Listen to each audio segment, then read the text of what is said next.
നമസ്കാരം. കേരള വിഷൻ ന്യൂസിൽ ഇനി വാർത്താ നിമിഷം. വാർത്തകൾ തത്സമയം യൂട്യൂബിൽ കാണാൻ കേരള വിഷൻ ന്യൂസ് 24/7 സന്ദർശിക്കുക. ഫേസ്ബുക്കിലും ഇൻസ്റ്റാഗ്രാമിലും ട്വിറ്ററിലും ഞങ്ങളെ ഫോളോ ചെയ്യാം. പ്രധാന വാർത്തകൾ. പ്രതിപക്ഷ പ്രതിഷേധത്തിനിടെ നിയമസഭാ സമ്മേളനം വെട്ടിച്ചുരുക്കി അനിശ്ചിതകാലത്തേക്ക് പിരിഞ്ഞു. ബഹളങ്ങൾക്കിടെ ധനബില്ലും ധനവിനിയോഗ ബില്ലും ചർച്ചയില്ലാതെ പാസാക്കി. തിരക്കിട്ട നീക്കം നടത്തിയത് പ്രതിപക്ഷം നടുത്തളത്തിൽ സത്യാഗ്രഹം നടത്തിയതിന് പിന്നാലെ. സർക്കാരിന് ധിക്കാരപരമായ നിലപാടെന്ന് പ്രതിപക്ഷം. ഏതെല്ലാം കാര്യങ്ങളാണ് നിഷേധിക്കപ്പെട്ടത്? സ്ത്രീ സുരക്ഷയെ സംബന്ധിച്ച വിഷയം ചർച്ച ചെയ്യാൻ പാടില്ല എന്ന ധിക്കാരപരമായ നിലപാട്. ഇത്തരം കാര്യങ്ങൾക്കെതിരായിട്ടാണ് പ്രതിപക്ഷം വിട്ടുവീഴ്ചയില്ലാത്ത പോരാട്ടം നടത്തിയത്. ഭരണ പ്രതിപക്ഷ ബഹളത്തിൽ മുങ്ങി പാർലമെന്റ്. ഇരുസഭകളും 2 മണി വരെ നിർത്തിവെച്ചു. രാഹുൽ ഗാന്ധി ആധുനിക മുൾജാഫർ എന്ന് BJP. ലണ്ടൻ പരാമർശത്തിൽ രാഹുൽ മാപ്പ് പറയില്ലെന്ന് മല്ലികാർജുൻ ഖാർഗെ.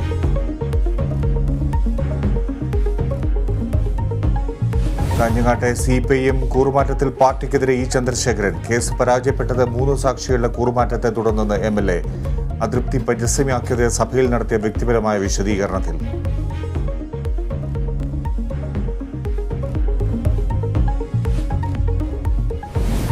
ലൈഫ് മിഷൻ കൊലക്കേസിൽ മുൻ CEO UV ജോസിനെ ED വീണ്ടും ചോദ്യം ചെയ്യുന്നു.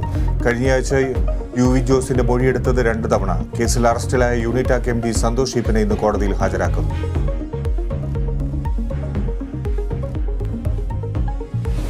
മുൻ അഡ്വക്കേറ്റ് ജനറൽ KP ദണ്ഡപാണി അന്തരിച്ചു.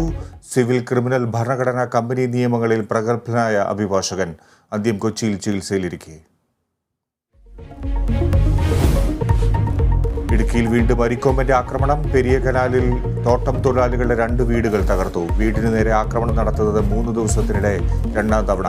അരിക്കൊമ്പനെ കൂട്ടിലാക്കാനുള്ള മുന്നൊരുക്കങ്ങൾ തുടരുന്നു.